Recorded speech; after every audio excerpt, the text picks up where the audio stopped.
Angular position for bright and dark fringes. सबसे पहले bright fringe के लिए एंगुलर पोजीशन देख रहे हैं। अब देखो, मान लो यहाँ पे हमने ट्रायंगल लिया है COP, अगर यहाँ लेते हैं और क्योंकि थीटा बहुत छोटा आपने कंसीडर किया है, ऐसे में इन ट्रायंगल कौन सा है हमारे पास, तो COP कंसीडर कर रहे हैं। तो यहाँ पर थीटा का वैल्यू कितना हो गया, so theta is equal to, आप यहाँ लिख सकते हो theta that is equal to arc by radius. ये कितना हो जाएगा, आर्क बाय रेडियस।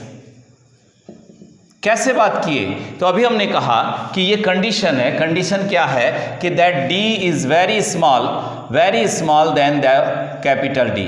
और दूसरा कंडीशन आपने क्या लिया है कि थीटा इज वेरी स्मॉल। ये भी थीटा क्या है, इज वेरी स्मॉल, बहुत छोटा है, एंगल बहुत छोटा है। तो और क्योंकि डिस्टेंस बहुत दूर में है, इसी बात को आप यहाँ कंसीडर कर रहे हैं। तो ये क्या है, आर्क के रूप में दिख रहा है। कैसा दिख रहा है, आर्क के रूप में, बहुत दूर में कहीं पे रखा हुआ है। तो ये जो थीटा का वैल्यू अगर मान लो आप यहाँ कंसीडर करते हैं कि this is the O point, और यहाँ से ये P पॉइंट कहीं आ रहा है, P पॉइंट बहुत छोटा सा P पॉइंट है। तो ये P पॉइंट जो आप ले रहे हैं, ये P पॉइंट, यहाँ पे थीटा एंगल बन रहा है। और ये डिस्टेंस आप देख रहे हो कि ये जो ऐसा कंडीशन आपने कंसीडर किया, ये बहुत छोटा सा एंगल थीटा है, टेंजेंट टू द पॉइंट है, this is the C point. तो ये D डिस्टेंस है और ये आपका आर्क हो गया, और आर्क आपने कितना लिया, Y लिया है। तो यहाँ पर हम लिख सकते हैं कि theta is equal to Y by the distance D। एक रिलेशन आपने यहाँ पे कंसीडर किया। दूसरा, इसी थीटा को हम इस ट्रायंगल में भी ले रहे हैं। तो अगर हम कंसीडर करते हैं इन ट्रायंगल कौन सा है हमारे पास, तो S1 S2 N, ठीक है। तो S1 N S2, और इसको अगर देखते हैं तो थीटा बराबर, थीटा का वैल्यू आप कितना लिखोगे, थीटा यहाँ पर आ गया, इसके जगह ये परपेंडिकुलर हो गया, ठीक है, परपेंडिकुलर बाय हाइपोटेनस, ठीक है। तो यहाँ पर परपेंडिकुलर कैसे बनाए, तो आप यहाँ देख रहे हैं ये 90 डिग्री है, तो ये भी 90 डिग्री हो गया। तो that means theta that is equal to, बहुत छोटा सा एंगल आपने लिया है, तो इसको हम लिख सकते हैं that is the delta x by, नीचे कितना, ऊपर कितना हो गया, D हो गया, और इसको इक्वेशन नंबर 2 मान लिए।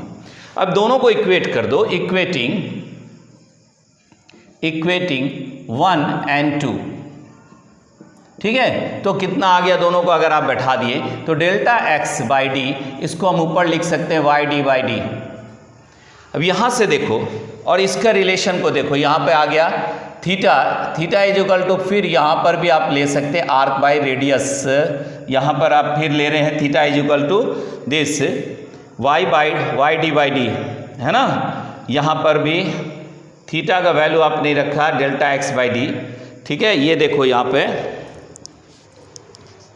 और ना इस वैल्यू को जो यहाँ पे आया delta X is equal to D by D, इसको यहाँ सब्स्टिट्यूट कर दे, इक्वेटिंग हटा दे रहे हैं यहाँ पे, और ये जो डेल्टा एक्स का वैल्यू है उसको सब्स्टिट्यूट कर दे रहे हैं ऊपर इक्वेशन नंबर 2 में। तो y का ये रिलेशन थीटा कितना हो गया, theta is equal to delta X के जगह हो गया YD बाई डी इनटू, यहाँ पे D है तो ये D भी आ गया, दैट इज D, और D कैंसिल हो गया, that is the Y by D। अब यहाँ लिख सकते हैं कि Y is equal to theta into D, और ये एक रिलेशन आपने कंसिडर किया, थर्ड रिलेशन यहाँ कंसिडर किया। अब Y को ब्राइट के साथ देखेंगे और डार्क के साथ देखेंगे। तो एंगुलर डिस्प्लेसमेंट आपको मिल गया फॉर ब्राइट फ्रिंजेज। तो angular displacement theta into D, क्योंकि Y के जगह पे हम बैठा रहे हैं यहाँ पे, ठीक है। ब्राइट का रिलेशन क्या था, Y is equal to N lambda D by D, ठीक है। तो यहाँ पर लेमडा और Y के जगह आप सब्स्टिट्यूट कर दिए थर्ड से, तो that is equal to N lambda D by D. अब देखो यहाँ से ये D और D कैंसिल हो गया, तो theta for the N terms is equal to N lambda D by D.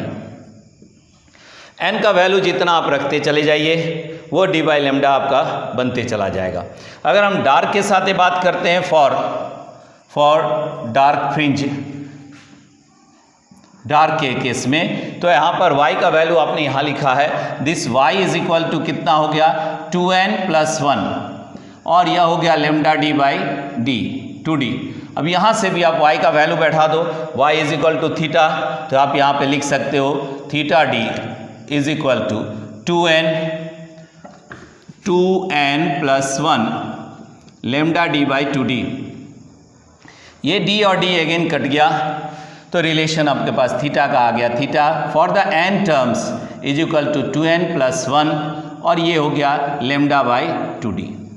तो दोनों ही जगह आप रिलेशन देख रहे हैं। फॉर द ब्राइट केस आपने कंसीडर किया, इसको इक्वेशन नंबर 4 कंसीडर कर लो, और ये फॉर द डार्क कंसीडर कर रहे हैं, इसको इक्वेशन नंबर 5 कर दिया। इसी तरह हम फ्रिंज को विड्थ को भी देखते हैं तो वहाँ पर भी आप 1/d से डिवाइड कर देंगे। तो ये था ऑल अबाउट द फ्रिंजेज और the theory of the fringes. इसको ध्यान से देखिए, और in the next video we will take the another topic. Till that, good luck to all of you.